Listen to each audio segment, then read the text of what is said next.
Bon, ici, on va faire une nouvelle vidéo, je dirais, un peu spécifique sur, non pas le pain, mais sur la valeur nutritive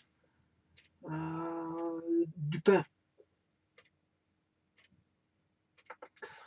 Bon, on va faire donc, comme je l'ai dit, hein, je m'excuse si j'étais un petit peu occupé sur la vidéo. Donc, je vais faire une petite vidéo sur les qualités nutritives, je veux dire, d'un pain. Bon, les pains, il y en a plusieurs types, hein. Il y a un pain français, pain rond, pain gris, pain de campagne. Ici, il s'agit d'un pain carré. Et alors, et bon, comme il vient de Flandre, je vais faire un petit peu de flamand. Hein, on va faire de flamand. Virkant, wheat, brood. Wheat, bon, c'est comme en anglais, c'est presque de l'anglais. Hein, wheat, hein, ça qui veut dire blanc. Et brood, comme en anglais, bread qui veut dire pain en anglais, et brood en flamand. Voilà. Donc vous voyez l'analogie qu'il y a presque entre le flamand et comment est-ce qu'on appelle ça, l'anglais. Bon, je ne veux pas dire qu'il y a une grande analogie, mais malgré tout, on retrouve des racines. Bon, on peut s'y retrouver facilement. Donc, et Virkant, en fait, c'est ce fameux pain carré, en fait, hein, Virkant. Donc c'est un pain carré blanc et je vous ai dit qu'il y a toute une panoplie de pains et le but c'est pas de raconter l'histoire du pain ni la panoplie de pains existants. J'en ai cité quelques-uns et voilà. Bon, euh, sachez que bon, ces pains-là sont de culture, je veux dire, occidentale, parce que dans la culture orientale, on retrouve différents pains qui ressemblent soit à des galettes tellement plates, ou des pains, je veux dire, ronds, des pains ronds, je veux dire, hein, je veux dire, voilà, toutes les cultures ont leurs différents, je veux dire, formes de pain, euh, mais en Occident, ici, le pain est souvent apprécié quand il est découpé sous forme de ce qu'on appelle de tartine. Donc voilà, de tartine. Alors, on va faire un petit peu de flamand, comme je vous l'ai dit, et regardez, je veux dire, la valeur nutritive d'un pain. Alors, ici, ils disent que dagvers, ça veut dire frais du jour. Dag, c'est comme en anglais, day, et ici en néerlandais, dag, euh, vers qui veut dire frais, et dag du jour. Donc c'est frais du jour. Voilà. Donc, ouais, si on veut discuter sur la qualité du pain, sachez que le pain, bon, il y a différents types de pain. Et le plus apprécié est celui fatalement des boulangeries, parce que la valeur nutritive des pains en boulangerie et leur constituant pour la fabrication du pain, je veux dire, en boulangerie, fatalement, se conserve plus longtemps et de meilleure qualité après quelques jours, fatalement. Parce que bon, hein, je veux dire, contrairement aux grandes, je veux dire, aux hypermarchés, supermarchés, où le pain sont de diverses origines, de divers pays, et qui viennent tout préparer tout préparer, qui reste plus qu'à le cuire et à le vendre en direct. Et ces genres de pains-là ont moins de qualité nutritive et on va dire au niveau qualité s'abîme facilement. Au bout de 2 jours, un jour, 2 jours, et peut-être même le troisième jour, mais je veux dire, on a une baguette, je dis, qui n'est plus fraîche, du tout, du tout. Voilà. Donc la fraîcheur, ça dépend du prix que vous allez mettre. Bon, si vous achetez le prix à très faible montant, si vous mettez un montant fait pour la qualité du prix, ben vous allez avoir un rapport qualité-prix, fatalement. Vous allez mettre un. Si vous allez en boulangerie, vous mettez un prix plus conséquent, fatalement, vous allez avoir une qualité nutritive meilleure et une conservation, je veux dire, qui est plus, je veux dire, euh, plus longue. Voilà, donc ici on voit le symbole de la restauration, hein, une fourchette avec, je veux dire, bon, donc ça concerne de l'agroalimentaire. Par contre, ici je vois PEFC. PEFC, qu'est-ce qu'il est marqué? Parce qu'il est marqué en tout petit, je ne vois pas. Des products, je ne vois pas très bien ici. Hein, bon, Komt uit. Euh, donc ce produit, dit produit, c'est comme en anglais, hein, dat product. Donc dit product, Komt c'est comme en anglais, comme, mais ici ils mettent avec un K, mais un T à la fin, Komt, vient, Komt uit, ça veut dire provient, donc est issu. Donc ce produit est issu duurzaam, berecht, bos en contrôle, contrôle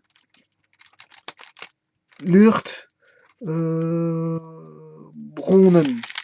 Enfin, ce qui veut dire que, vous l'aurez compris, même si c'est difficilement, je veux dire, j'ai difficile à parler néerlandais, je n'ai jamais appris néerlandais, mais je le comprends en faisant des analogies, bien sûr, avec la langue anglaise. Et là, bon, j'entrevois pas mal de choses, et parfois il y a des analogies avec la langue française. Donc, il y a des choses assez simples, comme il y a des choses, je veux dire, compliquées. Et là, bon, compliqué, bon, il faut aller voir un dictionnaire ou voilà.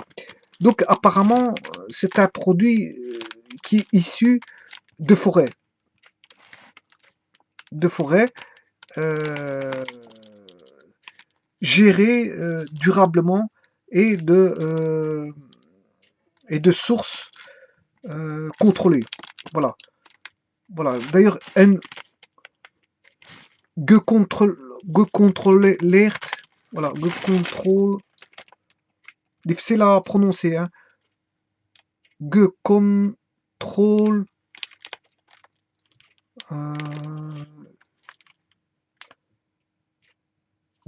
Contrôler de. Voilà. Contrôler de. Voilà.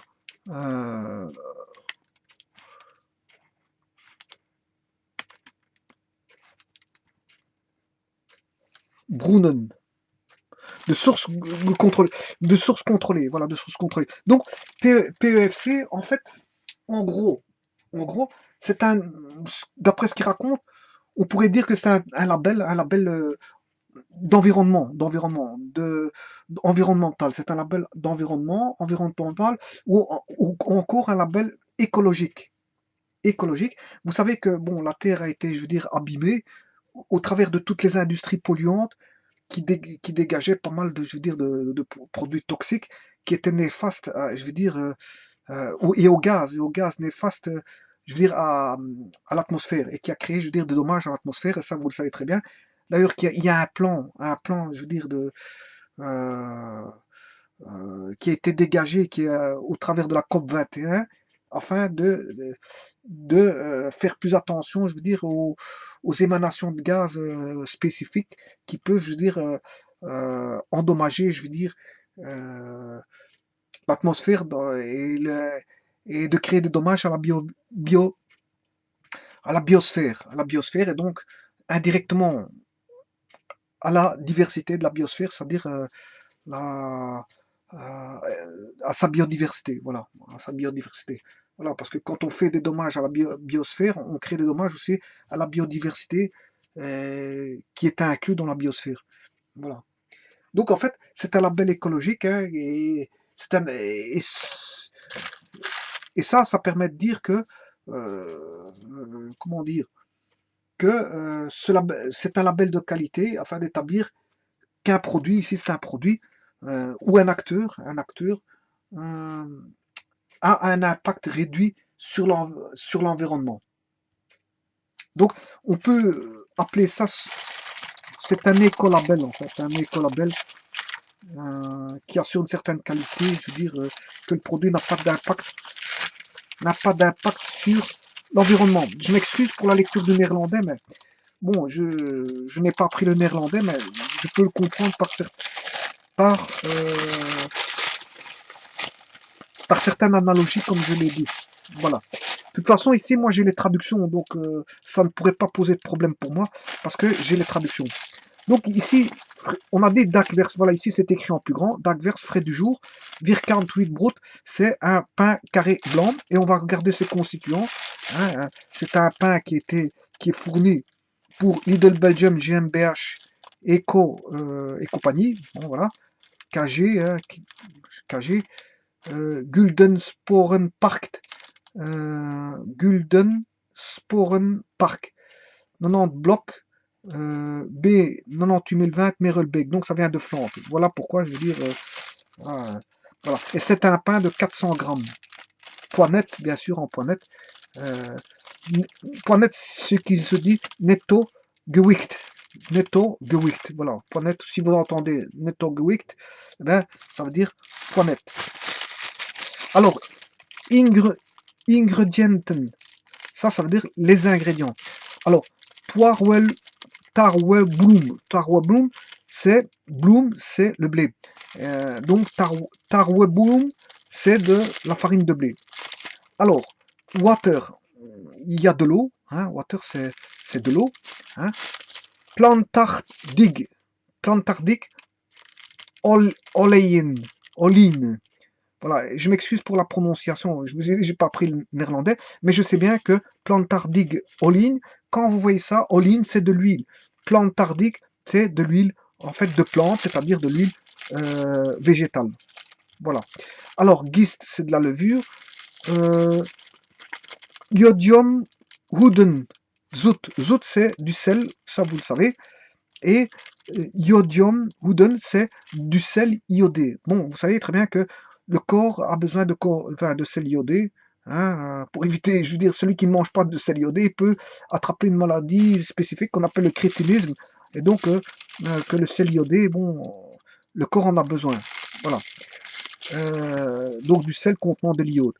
Suiker, vous savez très bien que c'est du sucre. Bien que beaucoup de gens ne le savent pas, le pain contient du sucre. Voilà, d'ailleurs, il est indiqué ici. Et on verra tout à l'heure le pourcentage enfin, pas le pourcentage, mais le nombre de grammes. Parce qu'ici, je ne vais pas le calculer en pourcentage, mais en grammes. Hein, je veux dire, vous allez voir la quantité de sucre que contient ce pain de 400 grammes, en fait. Alors, gedruckt Tower zur Deck. Donc, gedruckt Tarwerzuurdeck. En fait, gedruckt, ouais, ouais. Donc ça, c'est du levain de blé déshydraté. Alors, émulgator, si vous voyez émulgator, mais ce sont les émulsifiants. Hein, les émulsifiants. Et ici, on a du mono 1 diglycériden van Vetzuren. Vous aurez compris que c'est du mono et diglycéride d'acide gras. Voilà. Généralement, les émulsifiants sont des mono et diglycérides d'acide gras. Voilà. On a du dextrose, hein. Ça se dit dextrose avec SE en néerlandais, et dextrose toujours avec SE, c'est la même chose. En néerlandais ou en français, on dit dextrose, voilà. Antioxydanten, c'est de l'antioxydant. Ascorbine, zur, bon, zur, ça veut dire, zur, c'est de l'acide, hein. C'est de l'acide ascorbique. Tocopherolreik, bon, extracten, bon, ce sont des extraits de tocopherol. Tocopherol, voilà, tocopherol. Alors, aroma, c'est de l'arôme. Kleurstoff, c'est du colorant. Hein. Et qu'est-ce qu'on retrouve comme colorant? On retrouve de la bêta-carotène, enzymen, donc de la bêta-carotène et des enzymes. Alors, kan sporen van ander glutenbevattende granen. Ça veut dire, il peut contenir des traces d'autres céréales contenant du gluten. Voilà. Bon, le gluten, il y en a qui font des maladies au gluten. Hein. Bon, ils ne peuvent pas manger de gluten. Voilà, il y a des gens qui ont je ne sais plus comment on appelle la maladie, mais dès qu'ils mangent du gluten, en fait, ils le ressentent. Parce qu'ils sont, en fait, voilà, voilà, ils ne peuvent pas manger de gluten, et donc ils doivent faire attention à manger du pain qui ne contient pas de gluten, mais celui-ci qui contient des traces. Donc, bon, je ne sais pas s'ils peuvent en manger, même s'il contient des traces. Alors, c'est presque comme en anglais, egg en anglais, egg, qui veut dire, donc il contient des œufs. Soja, ben ça c'est du soja comme en français. Milk, c'est comme en anglais, milk. Voilà, c'est du lait. Ça contient du soja, du lait. Alors, noten, ce sont des fruits à coque. Sésame et lupin bevatten peut contenir donc de sésame et du lupin. Voilà. Ongeopend, ten minutes, outbar tot. Voilà, ça c'est Ongeopen, c'est non ouvert. Hein. 10 minutes outbar tot, c'est à consommer jusqu'à, alors de préférence, hein, the slutsklip. The slutsklip, c'est comme en anglais, si, hein, the ça veut dire voir, et slutsklip, skip, c'est le clip fermé. Ou le clip de fermeture. Voilà, le clip de fermeture. Tegen warmt en vochtigelde beschermen. Voilà. Donc, ici, à conserver à l'abri de la chaleur et de l'humidité. Tegen, c'est contre. Hein, contre. Warmte, c'est la chaleur. Voilà. Voilà. Alors voilà, maintenant, on arrive à ce que je voulais donc discuter. Ce sont les nutritionnelles informations, c'est-à-dire les informations nutritionnelles. Et là, on calcule sur une base de 100 grammes. Sur 100 grammes.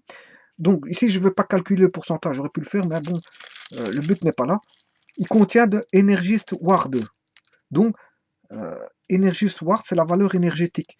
Et en fait, c'est 1142 kJ, donc 270 kilocalories. Alors, pour trouver l'équivalent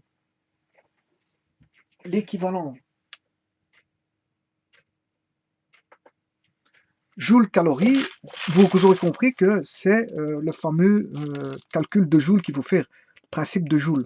Le principe de joule qui dit que c'est l'équivalent mécanique à l'équivalent calorifique. Il y a, je veux dire, un rapport qui est de 4,2. Donc ici, j'ai 1142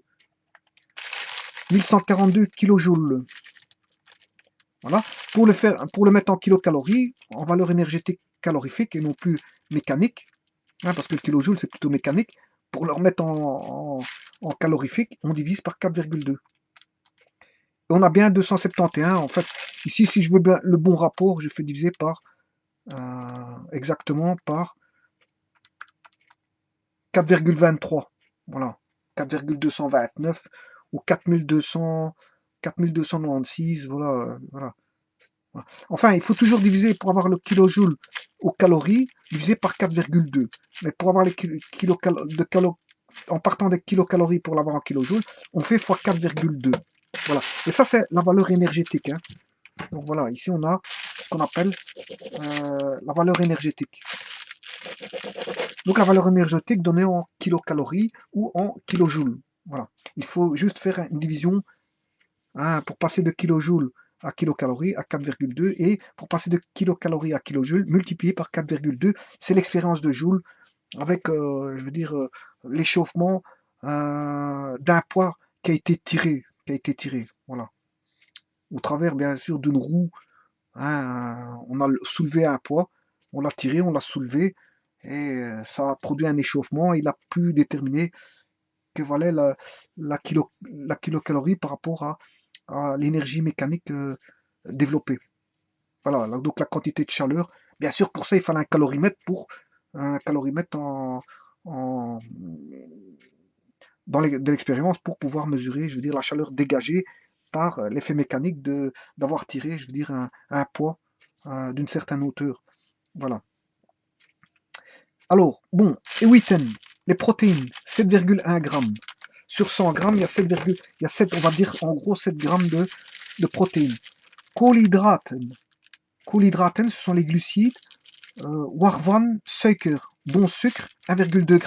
Donc vous voyez que la moitié du pain ici, ce sont des glucides. La moitié du pain. Voilà. 53,9 grammes, on est au-delà des 50 grammes sur 100 grammes. Donc c'est constitue que du glucide. La moitié en poids, on a la moitié en poids du glucide. Voilà, ça il faut le savoir. Donc les protéines, on n'a que 7 grammes. Bon, presque rien. On n'a même pas un dixième, 10 grammes, c'est un dixième de 100 grammes. Donc on n'a même pas un dixième de protéines. Mais on a la moitié de glucides. Voilà. Alors, le sucre, il y a 1,2 grammes. Hein. Alors, Vetten, ce sont les lipides. Voilà. Et les lipides, on a 2,5 grammes, presque rien. Warvan Verzardikt Vetzuren, ça on l'a dit, dont acide gras saturé, 0,8 grammes. Euh, euh, alors, Wooden, Woodenzells. En fait, ce sont les fibres alimentaires de 1,6 g et natrium, qui est en fait le sodium, natrium qui est le nom latin du sodium, hein, qui est natrium. Donc, les Néerlandais, le flamand a gardé le natrium, qui est la base latine du sodium, natrium. Hein. D'ailleurs, le sodium, pourquoi c'est Na? Parce que c'est natrium. Voilà, 0,4 g. Par contre, ici, je vais calculer si j'ai bien mes 100 grammes, ce qui voudrait dire qu'il manquerait autre chose, hein, et on ne le dit pas ici. Donc, 53,9 plus 7,1, on a 61. Là, c'est dont 1,2 g de sucre, donc je ne dois pas compter ça. Lipides, 2,5. Voilà. Je suis à 63 grammes. Fibres alimentaires, plus 1,6. 65,1. Et du sodium à 0,4 g. Voilà. J'obtiens 65 grammes. Donc, il manque 34,5 g. Il ne veut pas dire qu'est-ce que c'est. Voilà. Je ne sais pas ce que c'est que le manque de 34,5 g. Qu'est-ce que c'est que ces 34,5 g? En fait, tout n'est pas répertorié là-dedans, en fait. Hein. Donc, voilà. En poids, la moitié, c'est du sucre, mais très peu de protéines, très peu de lipides, hein, très peu de fibres alimentaires, 1,6 g, 2,5 g de lipides, mais le sodium, presque rien, le sel, presque rien du tout, 0,4 g, sur 100 g, bien sûr. Mais en fait, ici, il manque un poids conséquent qui est 34,5. Et où est ce poids conséquent? Qu'est-ce que c'est? Je n'en sais rien, parce qu'en fait, moi, je lis les valeurs nutritives qui sont répertoriées ici. Voilà, donc je n'ai pas les valeurs nutritives exactes de ce pain blanc. Voilà, voilà. Sachant que c'est un pain de 400 grammes. Donc, si on retrouve 53,9 grammes sur 100 grammes, ce qu'il faut faire x4 pour avoir sur 400 grammes. Voilà, on a sur un pain carré comme ça, hein, 213 grammes de glucides. 213 grammes de glucides, ce qui fait un quart de kilo. Un quart de kilo de glucides. Voilà. Donc, moi, je voudrais bien savoir qu'est-ce que c'est que ces fameux 34 grammes manquants dans les informations nutritionnelles qui ne sont pas complètes, en fait, ici. Voilà. Ceci dit, bon, j'espère qu'on ne retrouve pas ce genre de manque dans tous les produits, parce que sinon, ça serait embêtant. Hein. Je veux dire, on ne sait pas ce qu'on mange. Voilà, et tout doit être marqué sur papier. C'est obligé d'indiquer ce qu'on mange. Hein. Je veux dire, voilà. Donc en valeur énergétique, tout n'est pas complet. Qu'est-ce que c'est que les 34 autres valeurs énergétiques? Bon, rien ne le dit.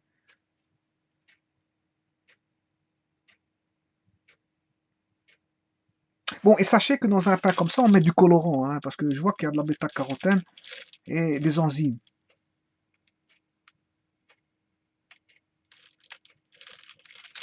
On peut retrouver du soja, du gluten, des traces d'autres céréales. On peut contenir des traces d'autres céréales contenant du gluten, de soja, de lait, de fruits à coque. Mais ça, ce sont des traces. Donc de sésame et de lupin, ce sont des traces. Donc on ne peut pas dire qu'il y a beaucoup de lait là-dedans, on ne peut pas dire qu'il y a beaucoup d'œufs là-dedans, on ne peut pas dire qu'il y a beaucoup de gluten là-dedans, on ne peut pas dire qu'il y a beaucoup de, je veux dire, de soja là-dedans. Voilà, ni de sésame, ni... Voilà.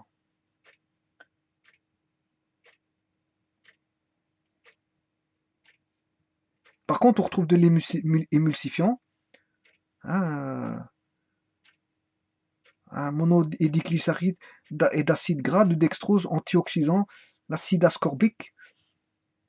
Voilà. Ingrédients, farine de blé, eau, huile, Huile végétale, levure, sel iodé.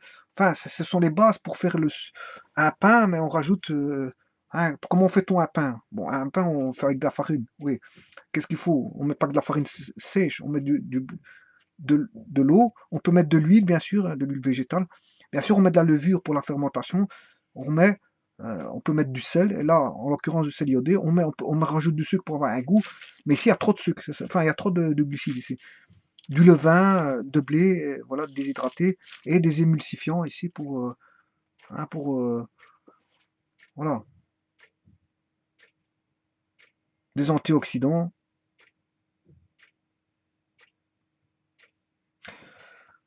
Enfin, comme dirait l'autre, l'idéal c'est de faire son pain soi-même, hein.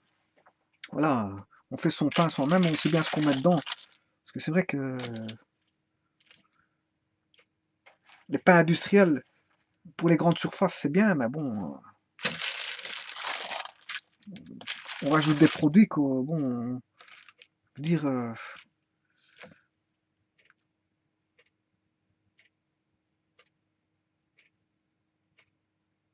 parce que le colorant, pourquoi faut-il rajouter du colorant? Pourquoi faut-il rajouter de l'acide ascorbique?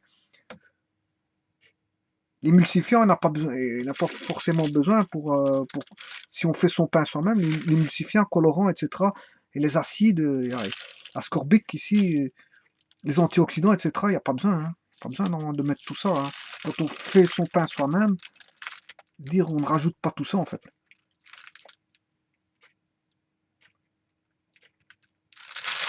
Enfin, ceci étant dit, moi pour ma part, je n'aime pas trop le pain blanc, carré blanc, parce que au bout de quelques jours, on voit vite apparaître des champignons, hein, je veux dire, et on voit, je veux dire, il n'est plus de qualité au bout de quelques jours. Donc, en fait, il se dégrade vite au niveau de la qualité, et je n'aime pas au niveau du goût, donc c'est pas un pain qui me plaît. Voilà. Le meilleur des pains, c'est un pain, je veux dire, tendre, ben voilà, et qui n'a pas vocation de voir sa farine blanchâtre, je veux dire, devenir, avoir un goût je veux dire, de qualité moindre avec l'apparition de champignons au bout de quelques jours. Voilà, au bout de 2 3 jours, enfin au bout de 3 4 jours, voilà. On ne sait pas quand le pain a été fait, on ne sait pas quand il a été fait. Voilà, on l'achète après à un moment donné, on ne sait pas quand il a été fait, et puis après, si on essaie de le conserver 2 3 jours, ben, on se rend compte qu'il fait vite des champignons, contrairement à des pains de boulangerie, hein, qui peuvent rester plus longtemps, plus frais, fatalement, parce que c'est pas les mêmes constituants, je veux dire, nutritifs. Voilà, je vous remercie beaucoup.